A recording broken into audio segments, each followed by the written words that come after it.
Hello friends, welcome back again. इस video के अंदर हम डायमेंशनल फॉर्मूले निकालेंगे फिजिकल क्वांटिटी के। कुछ डायमेंशनल फॉर्मूले तो हमने निकाल लिए थे लास्ट कंसेप्ट में।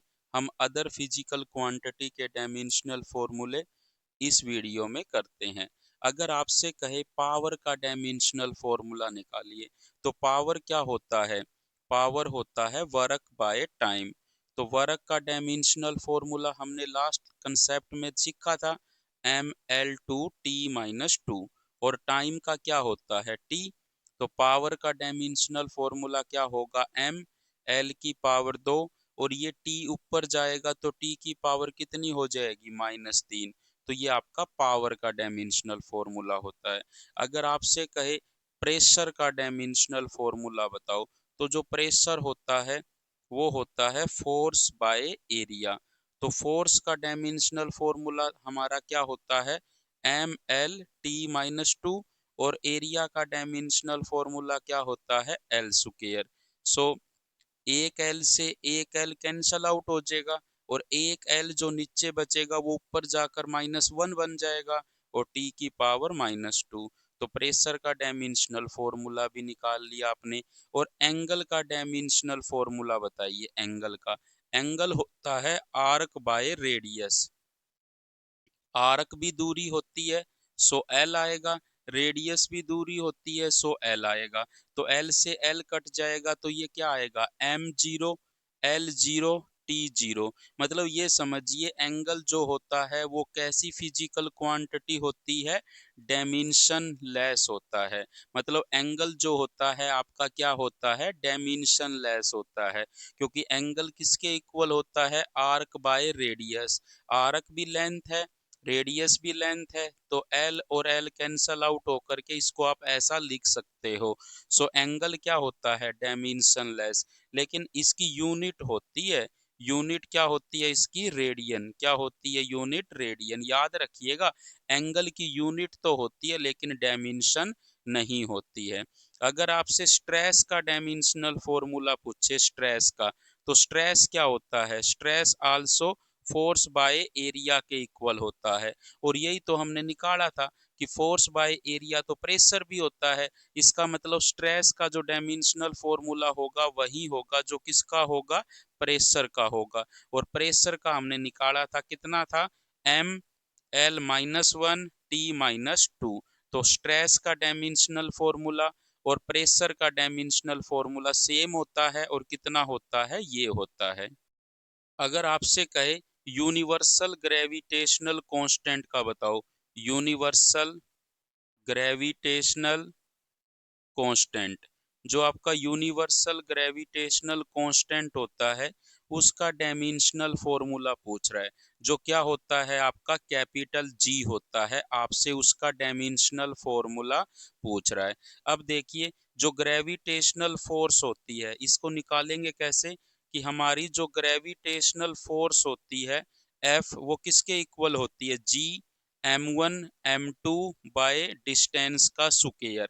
मीन्स अगर दो मास, अगर एक का मास m1 है, एक का मास m2 है, और वो r दूरी पर है, तो उसके बीच में जो अट्रैक्टिव फोर्स लगती है वो कितनी होती है? जी m1 m2 बाय डिस्टेंस का स्क्वायर। तो यहाँ से g किसके बराबर आएगा? F R square by m1 m2। तो ये जो g का जो डायमेंशनल फॉर्मूला होगा वो क्या होगा? फोर्स का तो ml/t-2 होता है, और r दूरी है तो डिस्टेंस का l हो जाएगा, तो l का क्या आ जाएगा? स्क्वायर। और मास का क्या होता है? m। और दूसरे मास का भी क्या होगा? m। एक m से एक m कट जाएगा, तो एक m बचेगा, वो ऊपर जा करके -1 हो जाएगा। l की पावर 1 और l की पावर 2, l की पावर 3 हो जाएगी, और t की पावर -2। तो इस तरह से आप g का डायमेंशनल फॉर्मूला निकाल सकते हो। अगर आपसे स्पीड ऑफ लाइट का डायमेंशनल फॉर्मूला पूछे, स्पीड ऑफ लाइट का, तो स्पीड ऑफ लाइट है तो स्पीड ही, तो इसका डायमेंशनल फॉर्मूला क्या होगा? LT-1 होगा। अगर आपसे टोरक का डायमेंशनल फॉर्मूला पूछे, टोरक, टोरक क्या होता है? फोर्स गुणा में परपेंडिकुलर डिस्टेंस। तो फोर्स का तो क्या होता है? t-2 और परपेंडिकुलर डिस्टेंस है तो दूरी, तो l होगा, तो क्या होगा ml2t-2। सो ये जो टोरक है इसका डायमेंशनल फॉर्मूला क्या आ गया, ये आ गया, ये L और ये L मिलके L स्क्वायर बना गया। इसका मतलब टोरक का डायमेंशनल फॉर्मूला और वर्क का डायमेंशनल फॉर्मूला और एनर्जी का डायमेंशनल फॉर्मूला क्या होता है, सेम, क्योंकि यही डायमेंशनल फॉर्मूला तो वर्क का होता है और यही डायमेंशनल फॉर्मूला एनर्जी का होता है और यही डायमेंशनल फॉर्मूला टोरक का होता है आपका। अब देखिए अगर वो आपसे कहे कि टाइम पीरियड का डायमेंशनल फॉर्मूला बताओ, तो टाइम पीरियड क्या होता है, टाइम ही होता है कि एक चक्कर को पूरा करने में या एक रिवॉल्यूशन को पूरा करने में जो टाइम लगता है उसी को टाइम पीरियड कहते हैं। सो टाइम पीरियड है तो टाइम ही, तो इसका जो डायमेंशनल फॉर्मूला होगा वो क्या होगा, टी। और अगर आपसे कहे फ्रीक्वेंसी का टाइम पीरियड, सॉरी, फ्रीक्वेंसी का डायमेंशनल फॉर्मूला बताओ, तो फ्रीक्वेंसी का डायमेंशनल फॉर्मूला, फ्रीक्वेंसी क्या होती है, 1/टाइम पीरियड, तो टाइम पीरियड का क्या होता है, टी, तो 1/टी। तो ये क्या होगा, फ्रीक्वेंसी का डायमेंशनल फॉर्मूला होगा t⁻⁻1। अगर आपसे कहे एंगुलर फ्रीक्वेंसी का डायमेंशनल फॉर्मूला बताओ, एंगुलर फ्रीक्वेंसी का, तो एंगुलर फ्रीक्वेंसी होती है 2 पाई इनटू में एफ, और एफ क्या होती है, फ्रीक्वेंसी होती है। तो एंगुलर फ्रीक्वेंसी किसके बराबर होती है, 2 पाई एफ, और एफ क्या होती है, एंगुलर फ्रीक्वेंसी। तो 2 पाई का तो कोई होता नहीं है डायमेंशनल फॉर्मूला, और एफ का क्या होता है, t⁻⁻1। तो एंगुलर फ्रीक्वेंसी का क्या होगा, t⁻⁻1। अब देखिए अगर वो आपसे कहे इम्पल्स का डायमेंशनल फॉर्मूला बताओ, तो इम्पल्स क्या होता है, फोर्स गुणा में टाइम। तो फोर्स का डायमेंशनल फॉर्मूला क्या होता है, mL t-2, और टाइम का क्या होता है, t। तो t⁻⁻2 और t⁻1 कितना बचेगा, t⁻⁻1। तो ये किसका डायमेंशनल फॉर्मूला होता है, इम्पल्स का। और यही डायमेंशनल फॉर्मूला किसका था, लीनियर मोमेंटम का। लीनियर मोमेंटम क्या होता है, मास गुणा में वेलोसिटी। तो इम्पल्स का और लीनियर मोमेंटम का डायमेंशनल फॉर्मूला क्या होता है, सेम होता है आपका। अगर वो आपसे कहे स्ट्रेन का डायमेंशनल फॉर्मूला बताओ, तो स्ट्रेन क्या होता है, change in configuration, change in configuration by original configuration. तो चेंज भी तो क्या होगा, चेंज इन कन्फिगरेशन करोगे तो वही चीज आएगी, अगर लेंथ में चेंज करोगे तो लेंथ आएगा बटे में ओरिजिनल कन्फिगरेशंस। मतलब चेंज इन कन्फिगरेशन मतलब अगर ये लेंथ में चेंज बाय ओरिजिनल लेंथ लिखोगे तो लेंथ और लेंथ कट जाएगी। Change in volume by original volume करोगे तो वॉल्यूम से वॉल्यूम कट जाएगा। सो स्ट्रेन क्या होता है, डायमेंशन लेस होता है, M0L0T0। सो याद रखिए स्ट्रेन क्या होता है, डायमेंशन लेस होता है। और साथ में याद रखिए स्ट्रेन जो होता है वो यूनिट लेस भी होता है। जैसे हमने एंगल पढ़ा था, एंगल जो है डायमेंशन लेस होता है लेकिन उसकी यूनिट होती है रेडियन। लेकिन जो स्ट्रेन होता है वो डायमेंशन लेस भी होता है और यूनिट लेस भी होता है, इसकी कोई भी यूनिट नहीं होती है। अब देखिए अगर वो आपसे कहे कि प्लैंक्स कांस्टेंट का डायमेंशनल फॉर्मूला बताओ, प्लैंक्स कांस्टेंट का, तो प्लैंक कांस्टेंट का डायमेंशनल फॉर्मूला हम कैसे निकालेंगे, एक तो हम वैल्यू से निकाल सकते हैं, h की वैल्यू होती है 6.626 गुणा 10⁻34 जूल इनटू सेकंड। तो अगर आपको वैल्यू पता है तो ये यूनिट होती है उसकी, जूल इनटू सेकंड। तो ये यूनिट है तो डायमेंशनल फॉर्मूला जो एच का होगा, जे किसकी यूनिट होती है, जूल, जूल तो वर्क की यूनिट होती है। सो आपको किसका डायमेंशनल फॉर्मूला लिखना पड़ेगा, वर्क का। और सेकंड किसकी यूनिट होती है, टाइम की, तो आपको टाइम का डायमेंशनल फॉर्मूला लिखना पड़ेगा। तो वर्क की यूनिट क्या होती है, डायमेंशनल फॉर्मूला mL2t-2, और टाइम का क्या होता है, t। तो सो यहाँ पे क्या होगा, mL2 और -2 और प्लस का 1 करोगे तो -1 बचेगा। सो ये क्या आ जाएगा, ये डायमेंशनल फॉर्मूला आ जाएगा आपका प्लैंक कांस्टेंट का। और एक तरीका और क्या है प्लैंक कांस्टेंट का डायमेंशनल फॉर्मूला निकालने का, कि एनर्जी ऑफ फोटोन, कि फोटोन की जो एनर्जी होती है E किसके बराबर होती है, H इंटू न्यू। और न्यू क्या होती है, फ्रीक्वेंसी होती है। तो आपको H का डायमेंशनल फॉर्मूला निकालना है तो E का डायमेंशनल फॉर्मूला लिखना पड़ेगा, और नीचे किसका डायमेंशनल फॉर्मूला आ जाएगा, फ्रीक्वेंसी का। और एनर्जी का तो हमें पता है क्या होता है, mL/T-2। और फ्रीक्वेंसी का अभी हम निकाल के आए हैं T की पावर -1। सो ये T की पावर -1 ऊपर जाएगा तो +1 हो जाएगा। तो mL2 तो रहेगा, लेकिन T की पावर कितनी रह जाएगी, -1। तो ये क्या होता है, डायमेंशनल फॉर्मूला होता है प्लैंक कांस्टेंट का आपका। अगर आपसे कहे कि बोल्ट्जमैन कांस्टेंट जो होता है उसका डायमेंशनल फॉर्मूला बताइए बोल्ट्जमैन कांस्टेंट का, तो बोल्ट्जमैन कांस्टेंट के बी की जो वैल्यू होती है वो होती है 1.38 इंटू 10 की पावर -23 जूल पर केल्विन। मतलब ये के बी की वैल्यू होती है, तो इसकी यूनिट का यूज करके हम इसका डायमेंशनल फॉर्मूला लिख सकते हैं कि बोल्ट्जमैन कांस्टेंट के बी का डायमेंशनल फॉर्मूला क्या होगा। जे तो क्या है, वर्क की यूनिट है, तो आपको वर्क का डायमेंशनल फॉर्मूला लिखना पड़ेगा। और जो नीचे किसका लिखना पड़ेगा, केल्विन। केल्विन किसकी यूनिट होती है, टेम्परेचर की, तो आपको टेम्परेचर का डायमेंशनल फॉर्मूला लिखना पड़ेगा। वर्क का क्या होता है, mL/T-2। और टेम्परेचर का क्या होता है, के होता है। सो यहाँ पर क्या आएगा इसका डायमेंशनल फॉर्मूला, mL/T-2 K-1। ये क्या होगा, डायमेंशनल फॉर्मूला होगा आपका बोल्ट्जमैन कांस्टेंट का आपका। अब अगर आपसे कहे गैस कांस्टेंट का डायमेंशनल फॉर्मूला बताओ क्या होगा, जो आप आइडियल गैस इक्वेशन में यूज करते हो, PV equal to NRT. Gas constant का डायमेंशनल फॉर्मूला पूछे तो आर जो गैस कांस्टेंट होता है उसकी वैल्यू होती है 8.314 जूल पर मोल पर केल्विन। मतलब ये आपका क्या होता है, आर की वैल्यू होती है 8.314 जूल पर मोल पर केल्विन। तो इसकी जो यूनिट है उसका यूज करके हम इसका डायमेंशनल फॉर्मूला निकाल सकते हैं। तो आर का डायमेंशनल फॉर्मूला क्या आएगा, जूल तो किसकी यूनिट होती है, वर्क की। और पर मोल है तो पर मोल है तो मोल किसकी यूनिट होती है, अमाउंट ऑफ सब्सटेंस की। तो उसका डायमेंशनल फॉर्मूला भी क्या होता है, मोल ही होता है। और केल्विन किसकी यूनिट होती है, टेम्परेचर की, तो टेम्परेचर का डायमेंशनल फॉर्मूला क्या होता है, के ही होता है।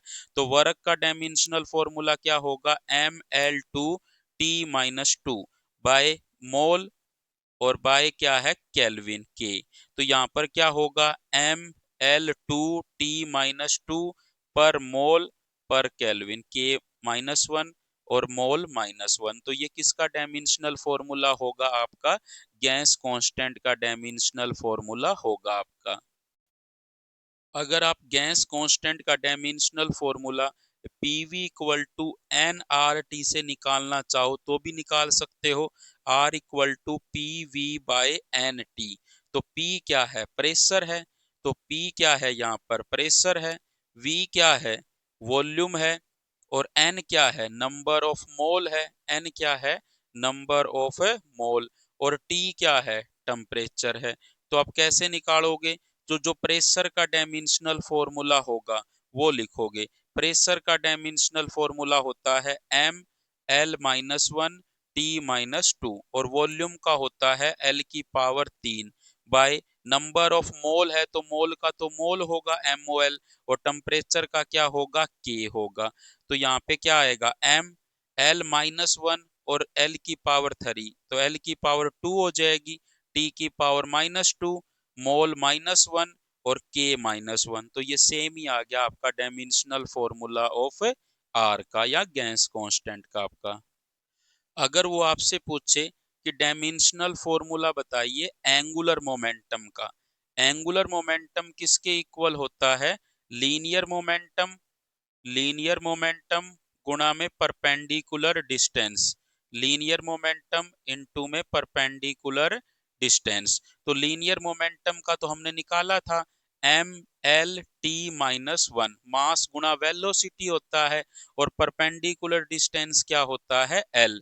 तो ये क्या आएगा m l और l क्या हो गया l स्क्वायर t-1। तो ये डायमेंशनल फॉर्मूला आ गया आपका एंगुलर मोमेंटम का आपका। एंड अगर आपको याद हो तो यही डायमेंशनल फॉर्मूला किसका था आपका प्लैंक्स कांस्टेंट का डायमेंशनल फॉर्मूला था। तो प्लैंक्स कांस्टेंट का और एंगुलर मोमेंटम का डायमेंशनल फॉर्मूला क्या होता है सेम होता है आपका। अगर वो आपसे कहे सेंट्रीपिटल फोर्स का डायमेंशनल फॉर्मूला बताओ। सेंट्रीपिटल फोर्स मतलब कोई भी फोर्स हो, चाहे हर एक फोर्स का डायमेंशनल फॉर्मूला क्या होता है mlt-2। मतलब कैसी भी फोर्स हो, चाहे वो कहे आपको इलेक्ट्रोस्टैटिक फोर्स का डायमेंशनल फॉर्मूला बताओ, तो इलेक्ट्रोस्टैटिक फोर्स हो, न्यूक्लियर फोर्स हो, या फिर मैग्नेटिक फोर्स हो, कोई भी फोर्स हो, हर एक फोर्स का डायमेंशनल फॉर्मूला क्या होगा M L T minus two होगा आपका। अगर आपसे कहे कि स्पेसिफिक चार्ज का डायमेंशनल फॉर्मूला बताओ, स्पेसिफिक चार्ज, तो स्पेसिफिक चार्ज क्या होता है चार्ज बाय मास। तो चार्ज का तो क्या होता है ए टी होता है, और मास का क्या होता है एम होता है।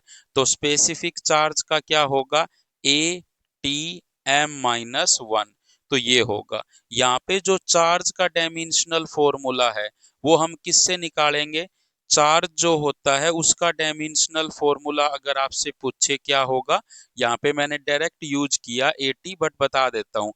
जो आपका करंट होता है वो होता है चार्ज बाय टाइम। क्या होता है चार्ज बाय टाइम। तो हमें तो किसका निकालना है चार्ज का, जो किसके बराबर होगा करंट गुणा में टाइम। तो करंट का तो क्या होता है ए होता है, और टाइम का क्या होता है टी। सो चार्ज का जो डायमेंशनल फॉर्मूला होगा वो क्या होगा ए टी होगा। तो याद रखिएगा चार्ज का डायमेंशनल फॉर्मूला ए टी होता है और करंट का ए होता है। अब देखिए अगर वो कहे आपसे कि मोमेंट ऑफ इनर्शिया का डायमेंशनल फॉर्मूला बताओ, moment of inertia, moment of inertia का डायमेंशनल फॉर्मूला अगर पूछे तो ये होता है मास गुणा में परपेंडिकुलर डिस्टेंस का स्क्वायर। क्या होता है मास इंटू परपेंडिकुलर डिस्टेंस का स्क्वायर। तो मास तो क्या होगा मास का डायमेंशनल फॉर्मूला m होगा, और परपेंडिकुलर डिस्टेंस क्या होगी l। तो एल का क्या हो जाएगा स्क्वायर। तो ये क्या होगा एम इंटू में एल स्क्वायर। तो ये किसका डायमेंशनल फॉर्मूला है आपका मोमेंट ऑफ इनर्शिया का। अगर आपसे वो रेडियस ऑफ जायरेशन का डायमेंशनल फॉर्मूला पूछे, रेडियस ऑफ जायरेशन एक डिस्टेंस ही होती है, इसलिए इसका डायमेंशनल फॉर्मूला क्या आएगा एल आएगा आपका। अगर वो आपसे कूलाम कांस्टेंट का डायमेंशनल फॉर्मूला पूछे, कूलाम कांस्टेंट का पूछे, या फिर वो आपसे कहे electrostatic force constant, electrostatic force constant का क्या पूछ रहा है आपसे डायमेंशनल फॉर्मूला पूछ रहा है, तो आप क्या यूज करोगे कि अगर दो चार्ज Q1 और Q2 अगर r दूरी पर होते हैं तो उनके बीच में जो फोर्स लगेगी वो K-Q1 Q2 by R square के इक्वल लगती है। तो आपसे किसका डायमेंशनल फॉर्मूला पूछ रहा है K का डायमेंशनल फॉर्मूला पूछ रहा है।